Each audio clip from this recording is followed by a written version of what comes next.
अगर आप इस वीडियो को देख रहे हैं तो इसकी वजह यह है कि आप नजात और रूहानियत के बारे में दिलचस्पी रखते हैं और ये कि नजात याफ्ता होना और रूहानी शख्स होने का क्या मतलब है।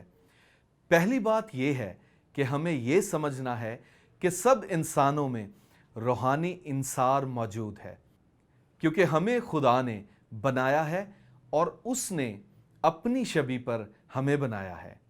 और बाइबल हमें इस बारे में साफ बताती है कि खुदा रूह है, और जब उसने हमें अपनी शबीह पर बनाया है तो इसका मतलब यह है हमारे अंदर रूहानी इंसार है। लेकिन आपको सिर्फ ये सीखने की ज़रूरत है कि हम उससे कैसे जुड़ सकते हैं। अब जो नजात है उसका ताल्लुक हमारी रूहानी ज़िंदगी से है और खुदा के साथ रिश्ता रखने से है। और जो लफ्ज़ सेव है ये कदीम ज़ुबान में लफ्ज़ सोज़ो से कहलाता है और उसका मफ़हूम शिफा पाना, बच जाना और रहाई पाना है।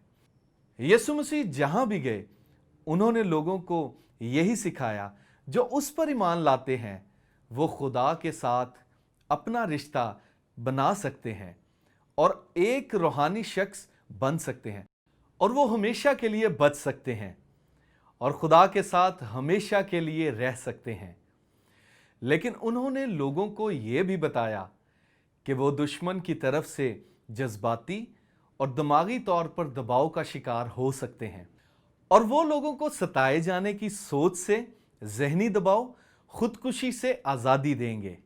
हो सकता है आप भी इन चीज़ों में से किसी का सामना कर रहे हों, लेकिन यीशु मसीह ने इन चीज़ों से आपको आज़ादी देने की कीमत चुका दी है, क्योंकि उसके नाम में नजात है।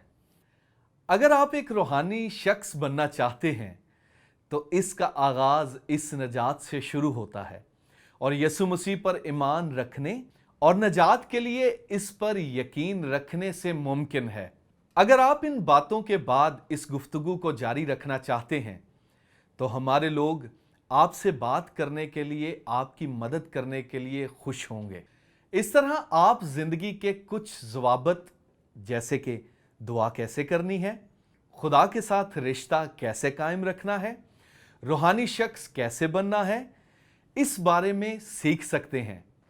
आपने सिर्फ राबते का बटन दबाना है। यह आपकी मदद करेगा किसी ऐसे शख्स के साथ जुड़ने के लिए जो आपके लिए दुआ कर सकेगा। आज हमारे साथ जुड़ने का बहुत बहुत शुक्रिया। खुदावंद आप सबको बरकत दे। आमीन।